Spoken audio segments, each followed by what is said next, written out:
Good morning बच्चों, आप सभी का हमारे यूट्यूब चैनल एमएस विवेक एकेडमी में हार्दिक स्वागत है और उम्मीद करते हैं कि आप और आपका परिवार कुशल पूर्वक होगा। आज की वीडियो हम लेकर आए कक्षा 12 के बच्चों के लिए और चैप्टर है तुम्हारा 6 और चैप्टर का नाम है किरचॉफ के नियम तथा विद्युत परिपथ।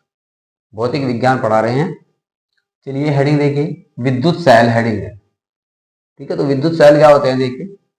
विद्युत सेल एक ऐसी युक्ति है, कैसी युक्ति है देखिए, जो विद्युत सेल होते हैं वो कैसी युक्ति है। विद्युत सेल जितने भी होते हैं उनमें जो ऊर्जा होती है वो रासायनिक रूप में संचित होती है।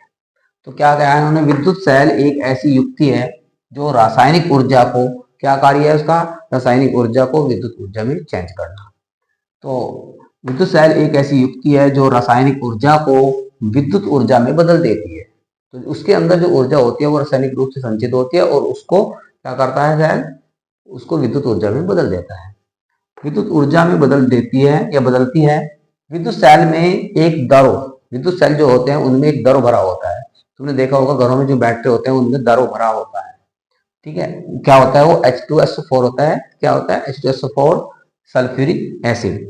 तो क्या हो गया, विद्युत सेल में एक दरो जिसमें दो प्रकार के अलग अलग क्या होती है छड़ें होती हैं। एक दरो जिसमें दो विभिन्न धातुओं की छड़ें होती हैं, अर्थात अलग अलग धातुओं की दो छड़ें होती हैं। यह दरो विद्युत अपघटक कहलाता है। तो जो बैटरियों में दरो भरा हुआ होता है उसको क्या कहते हैं, विद्युत अपघटक बोलते हैं। एवं जो छड़ें होती हैं उनको क्या बोलते हैं, छड़ों को हम इलेक्ट्रोड कहलाती है, अर्थात छड़ों को हम इलेक्ट्रोड कहते हैं। यानी कि जो सेल में दरो भरा होता है उसको विद्युत अपघटक बोलते हैं। जो उसमें अलग अलग धातुओं की दो छड़ें होती हैं उनको हम इलेक्ट्रोड बोलते हैं। एक पॉजिटिव होती है, एक नेगेटिव होती है। तो क्या होता है देखिए, ये इस टाइप का चित्र है। क्या है, ये विद्युत सेल का चित्र है। तो ये दो छड़ें इस प्रकार की होती हैं और इसमें ये दरो भरा होता है ऐसे।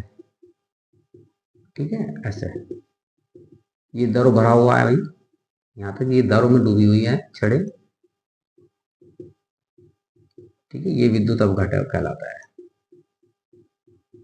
इस टाइप का ये दर भरा हुआ है इसमें सेल में और इस दर को हम क्या बोलते हैं, विद्युत अपघटक बोलते हैं। और दो ये जो छड़ें हैं अलग अलग धातुओं की, हम इनको क्या बोलते हैं, इलेक्ट्रोड बोलते हैं। तो इस प्रकार का जो सेल होता है उसको क्या बोलते हैं, विद्युत सेल। विद्युत सेल का क्या कार्य है, विद्युत सेल का कार्य है रासायनिक ऊर्जा को विद्युत ऊर्जा में बदलना। चलिए, अच्छा विद्युत अपघटक में क्या होता है, विद्युत अपघटक में एक विशेष गुण यह होता है, जो विद्युत अपघटक होता है, जो ये दर भरा होता है, इसमें एक विशेष गुण पाया जाता है। क्या होता है, विद्युत अपघटक में एक विशेष गुण यह होता है कि जैसे ही इस विद्युत अपघटक में हम छड़ों को डालते हैं, जैसे ही इसमें दोनों छड़ें रखी जाती हैं तो क्या हो जाता है, धनावेशित छड़, सेल का जो धनावेशित छड़ होती है वो सेल का क्या कहलाता है, सेल का धन टर्मिनल कहलाता है। अर्थात जो पॉजिटिव छड़ होती है वो सेल का क्या कहलाता है, धन टर्मिनल कहलाता है। और जो ऋणावेशित छड़ होती है उसको हम क्या बोलते हैं, ऋण टर्मिनल कहते हैं इसको हम। तो देखिए ये जो पॉजिटिव है इसको तो हम इधर, ये पॉजिटिव है और ये नेगेटिव है। ठीक है, तो जो ये छड़ है पॉजिटिव वाली धनावेशित छड़ सेल का क्या कहलाती है, ये जो छड़ है ये सेल का क्या कहलाती है, धन टर्मिनल कहलाती है। और ऋणावेशित जो ये ऋणावेशित छड़ है ये क्या कहलाती है, सेल का ऋण टर्मिनल कहलाती है। इसका मतलब यह है जो पॉजिटिव छड़ होती है, जो पॉजिटिव चार्ज वाली छड़ होती है उसको हम धन टर्मिनल बोलते हैं और जो नेगेटिव वाली होती है उसको हम ऋण टर्मिनल बोलते हैं। तो सेल का ऋण टर्मिनल कहलाती है जब इन दोनों छड़ों को, जो ये दोनों छड़े हैं, जब इन दोनों छड़ों को आपस में किसी चालक तार के द्वारा जोड़ते हैं। ये जब छड़े हैं, जब इन छड़ों को हम किसी तार के द्वारा ऐसे जोड़ देते हैं, अलग अलग छड़ों को ऐसे करके तार के द्वारा हम जोड़ देते हैं, तो क्या होगा, चालक तार से जोड़ते हैं तो तार में विद्युत आवेश प्रवाहित होने लगता है। जो तार होता है उसमें क्या होना शुरू हो जाता है, विद्युत आवेश प्रवाहित होना शुरू हो जाता है। और जब विद्युत आवेश प्रवाहित होना शुरू हो जाएगा तो विद्युत धारा भी बहनी शुरू हो जाएगी, क्योंकि आवेशों के प्रवाह की दर को ही हम क्या कहते हैं, विद्युत धारा बोलते हैं। तो आगे देखो, जब तार से जोड़ते हैं तो तार में विद्युत आवेश प्रवाहित होने लगता है। तो क्या होने लगता है, आवेश प्रवाहित होने लग जाता है, जिससे परिपथ में धारा प्रवाहित होने लगती है।